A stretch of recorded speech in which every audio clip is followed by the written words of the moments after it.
মেয়েরা পারে না এমন কোনো কাজ নেই। ইচ্ছা করলে মেয়েরাও নিজেরা নিজেদেরকে স্বাবলম্বী করে তুলতে পারে। আসসালামু আলাইকুম এভরিওয়ান, সবাই কেমন আছেন? আনিকা ব্লগস থেকে সবাইকে স্বাগতম। তো বন্ধুরা, আমি নতুন ইউটিউব চ্যানেল খুলেছি।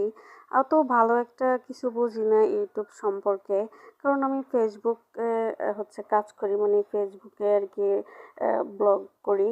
তো আসলে ইউটিউবে তেমন একটা আমার আইডিয়া নেই, আমি ইউটিউব খুব কম ব্যবহার করি। তো হঠাৎ করে আমার ফেসবুক আইডিটা চলে গিয়েছিল।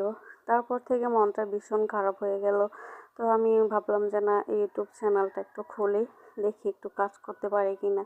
তো বন্ধুরা, আমি অনেক হয়তোবা ভুল কাজ করে ফেলি, বা অত একটা ভালো করতে পারি না, সবার মতো প্রফেশনালভাবে কোনো কাজ করতে জানি না। তো তার জন্য আমি এই নতুন ইউটিউব চ্যানেলটা খুলেছি। তো যদি কোনো ভুল করে থাকি, সবাই একটু ক্ষমা সুন্দর দৃষ্টিতে থাকবেন, আর সবাই আমার এই নতুন ইউটিউব চ্যানেলের পাশে একটু থাকবেন। সবাই লাইক, কমেন্ট আর একটু সাবস্ক্রাইব করে দিবেন প্লিজ। আর এই তো আমিও সবার পাশে থাকার চেষ্টা করব। তো আজকে সকালের জন্য আমি পরোটা আর ডিম ভাজি করেছি। তো সকালকার নাস্তা আজকে এটাই। তো সবাই ভালো থাকেন, সুস্থ থাকেন। আল্লাহ হাফেজ।